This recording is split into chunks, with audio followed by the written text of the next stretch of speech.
இடைத்தேர்தல்களிலே தமிழக அரசியலிலே தொடர்ந்து நிலவுகிறது. கடந்த 10 ஆண்டுகளுக்கு மேலாக வெளிவந்த இடைத்தேர்தல்களுடைய முடிவுகள் இதையே காட்டுகிறது.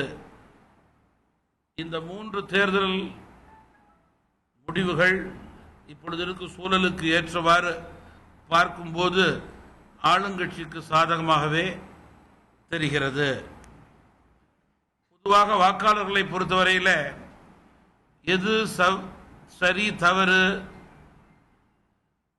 எந்த செயல்பாடு சரி, எந்த செயல்பாடு சரியில்லை, தங்களுடைய தொகுதியினுடைய வளர்ச்சி என்ன, வளர்ச்சி இல்லாமல் இருக்கின்ற நிலை என்ன, இவைகளையெல்லாம் ஆராய்ந்து பார்த்து வாக்களிக்க வேண்டும் என்ற எண்ணம் இல்லாமல் ஆளுங்கட்சிக்கு வாக்களித்தால் நன்மை பயக்கும் என்ற எதிர்பார்ப்பு மட்டுமே வாக்காளர்கள் மத்தியிலே தற்போது தொடர்ந்து நிலவிக் கொண்டிருக்கிறது.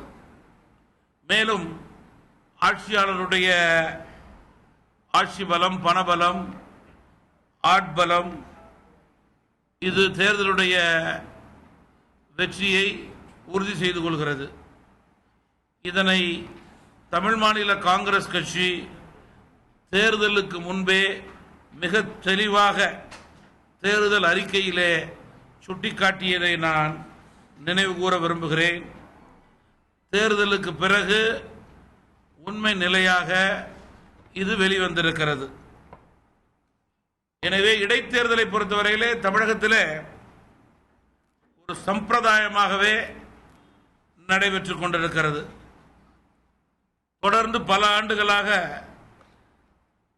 ஆளுங்கட்சிக்கு சாதகமாகவே நடந்து கொண்டிருக்கிறது. தமிழகத்தில் இடைத்தேர்தல்கள் நியாயமாகவும் ஜனநாயக முறைப்படியும் நடைபெற வேண்டும். அது கேள்விக்குறியாகவே இருக்கிறது. இடைத்தேர்தலிலே தமாகவிற்கு நம்பிக்கை இல்லை என்று தேர்தலுக்கு முன்பு கூறி நாங்கள் தேர்தலிலே போட்டியிடவில்லை என்ற எங்களுடைய அறிக்கையினுடைய உண்மை நிலை இப்பொழுது நடந்து கொண்டிருக்கின்ற வாக்கு எண்ணிக்கையிலே தெரிய வருகிறது.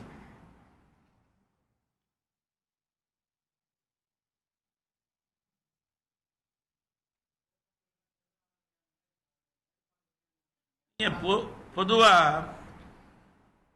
தேர்தல் ஆணையத்தினுடைய நிலைப்பாடு என்பது கண்டிப்பாக இருக்க வேண்டும். அந்த கண்டிப்பு இந்த முறை சட்டமன்ற பொது தேர்தலிலே இல்லை, இடைத்தேர்தலிலே எதிர்பார்க்க முடியாது என்பது தமாகவினுடைய தாழ்மையான கருத்து. பல இடங்களிலே அதுதான் நடந்திருக்கிறது என்பதும் உண்மை நிலை.